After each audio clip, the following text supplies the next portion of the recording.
വചനയാത്ര സംഖ്യ 21 പിച്ചള സർപ്പം. ഇസ്രായേൽ അത്താറിം വഴി വരുന്നെന്ന് നെഗബിൽ വസിച്ചിരുന്ന കനാന്യനായ അരാദിലെ രാജാവ് കേട്ടു. അവൻ ഇസ്രായേലിനോട് യുദ്ധം ചെയ്തു കുറെ പേരെ തടവുകാരാക്കി. ഇസ്രായേൽ കർത്താവിനോട് ശപഥം ചെയ്തു, അങ്ങ് ഈ ജനത്തെ എൻ്റെ കയ്യിൽ ഏൽപ്പിച്ചു തരുമെങ്കിൽ ഞാൻ അവരുടെ പട്ടണങ്ങളെ നിശ്ശേഷം നശിപ്പിക്കും. കർത്താവ് ഇസ്രായേൽ പറഞ്ഞത് ശ്രവിച്ച് കാനാന്യരെ അവർക്ക് ഏൽപ്പിച്ചു കൊടുത്തു. അവർ കാനാന്യരെയും അവരുടെ പട്ടണങ്ങളെയും നിശ്ശേഷം നശിപ്പിച്ചു.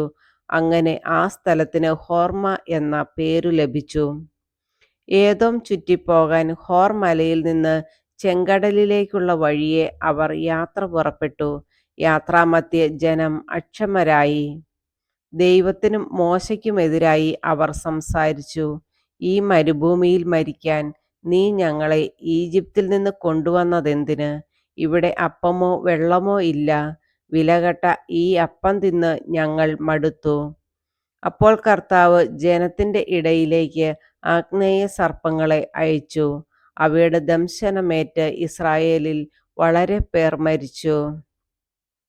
ജനം മോശയുടെ അടുക്കൽ വന്നു പറഞ്ഞു, അങ്ങേക്കും കർത്താവിനുമെതിരായി സംസാരിച്ച് ഞങ്ങൾ പാപം ചെയ്തു.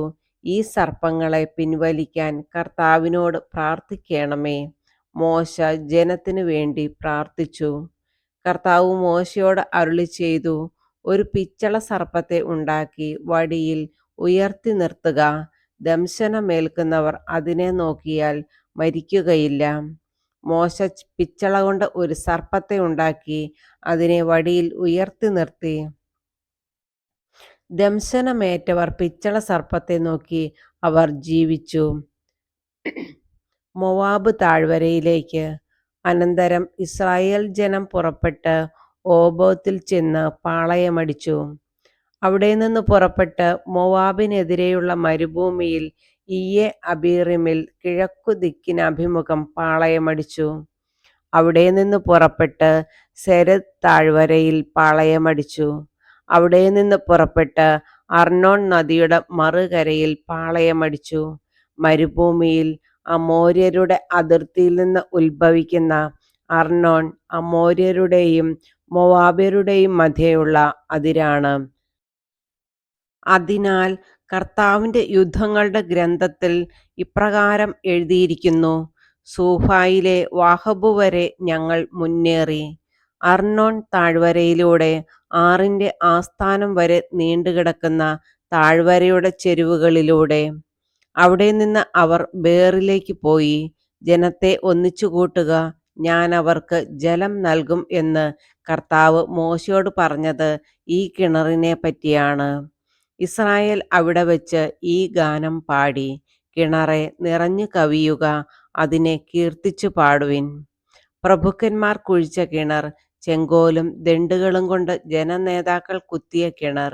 അവർ ബേറിൽ നിന്ന് മത്താനായിലേക്ക് യാത്ര തുടർന്നു.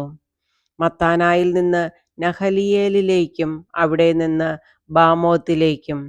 ബാമോത്തിൽ നിന്ന് മരുഭൂമിക്കെതിരെ സ്ഥിതി ചെയ്യുന്ന പിസ്ഗ ഗിരിശൃംഗത്തിന് താഴ്വരയുള്ള മോവാബ് ദേശത്തെ താഴ്വരയിലേക്കും പോയി. അവിടെ നിന്ന് ഇസ്രായേൽ അമോര്യ രാജാവായ സീഹോന്റെ അടുക്കൽ ദൂതന്മാരെ അയച്ചു പറഞ്ഞു, നിങ്ങളുടെ ദേശത്തിലൂടെ കടന്നു പോകാൻ ഞങ്ങളെ അനുവദിച്ചാലും ഞങ്ങൾ വയലുകളിലോ മുന്തിരിത്തോട്ടങ്ങളിലോ കടക്കുകയില്ല, കിണറുകളിലെ വെള്ളം കുടിക്കുകയുമില്ല. നിങ്ങളുടെ അതിർത്തി കടക്കുവോളം ഞങ്ങൾ രാജപാതയിലൂടെ തന്നെ യാത്ര ചെയ്തു കൊള്ളാം.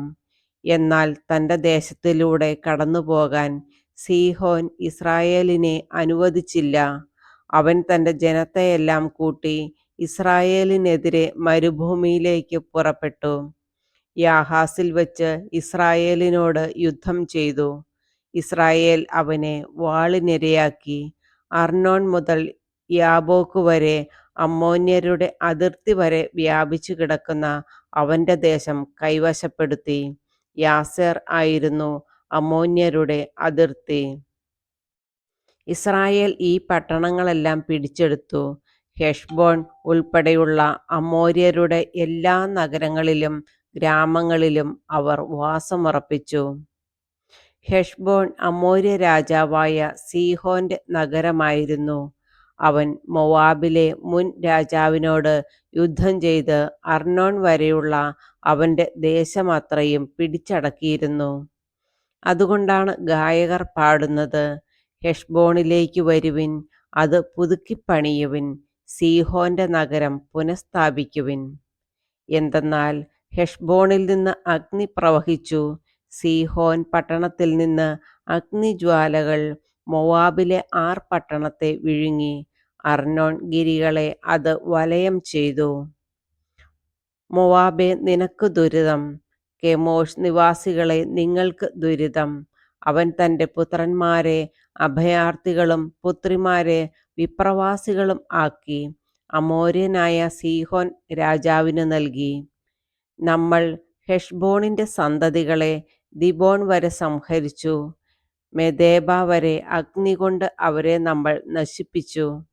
അങ്ങനെ ഇസ്രായേൽ അമോര്യരുടെ ദേശത്ത് താമസമാക്കി. രഹസ്യ നിരീക്ഷണം നടത്താനായി മോശ ആളുകളെ യാസേറിലേക്ക് അയച്ചു. അവർ ഗ്രാമങ്ങൾ പിടിച്ചടക്കുകയും അവിടെയുണ്ടായിരുന്ന അമോര്യരെ ഓടിച്ചു കളയുകയും ചെയ്തു. പിന്നീട് ഇസ്രായേൽക്കാർ ബാഷാനിലേക്കുള്ള വഴിയിലൂടെ യാത്ര ചെയ്തു. ബാഷാൻ രാജാവായ ഓഗ് തൻ്റെ സകല ജനത്തെയും കൂട്ടിവന്ന് എദ്രയിൽ വെച്ച് അവരുമായി ഏറ്റുമുട്ടി. കർത്താവ് മോശയോട് അരുളിച്ചെയ്തു: അവനെ ഭയപ്പെടേണ്ട, അവനെയും അവൻ്റെ ജനത്തെയും ദേശത്തെയും നിനക്ക് ഞാൻ വിട്ടു തന്നിരിക്കുന്നു. ഹെഷ്ബോണിൽ വസിച്ചിരുന്ന അമോര്യ രാജാവായ സീഹോനോട് ചെയ്തതുപോലെ നിങ്ങൾ അവനോടും ചെയ്യണം.